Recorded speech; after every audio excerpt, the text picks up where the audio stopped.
महोदय मित्र छापल्याप्रमाणे सभापती महोदय, मी या उत्तराने समाधानी नाही आहे।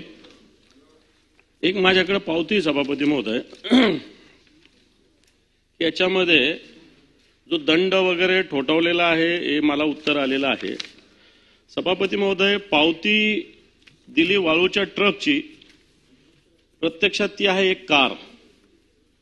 माझ्याकडे जी दिलेली पावती आहे त्याची प्रत आहे आणि ट्रक दाखवून कारच्या नावाची पावती फाडली। सभापती महोदय, हा जो मी प्रश्न उपस्थित केला आहे, वाळूचं टेंडर नाही आहे, वाळू मिश्रित गाळ असं टेंडर आहे ते।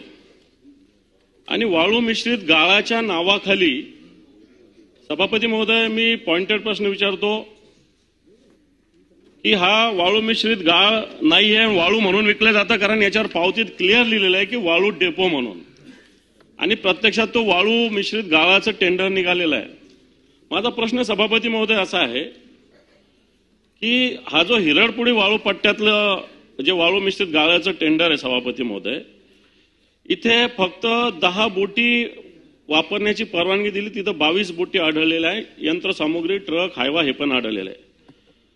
सभापती महोदय, माझा प्रश्न आणखी आहे की पाटबंधारे, महसूल आणि भूमी अभिलेख या 3 खात्यांनी चुकीचं फीडिंग करून हे टेंडर सभापती महोदय काढलेलं आहे। माझा प्रश्न पुन्हा असा आहे की पर्यावरण विभागाची याला परवानगी राज्य स्तराची घेतलेली आहे का?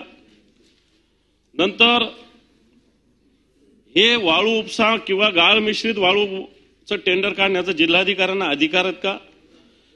एक तिथं जी संस्था आहे, काय नाव तिचं, ऍक्टिव्ह असोसिएट, यांच्याकडून गाळ मिश्रित वाळूचा उपसा होत आहे। प्रत्यक्ष हे शुद्ध वाळूचा उपसा सभापती महोदय होतो, याच्यासाठी तपासणीसाठी कर्मचाऱ्यांची नेमणूक केलेली का? वाळू ही बोटीनं केली जाते उपसा, त्याच्यावर कारवाई केलेली आहे का? इथं वजन कोणत्याही याचं केलं नाही सभापती महोदय। 10 गाड्या वाळू काढला जातो, गाळ काढला जातो, प्रत्यक्षात एखाद्याचं मोजलं जातं।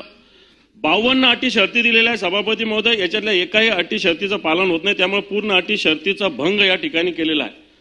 सभापती महोदय, म्हणजे हा मुद्दा जर बघितला सभापती महोदय, या गावात कधीच तसा पूर येण्याची काही शक्यता नाही आता, आणि पूर येईल म्हणून हे टेंडर काढलेलं आहे वाळू।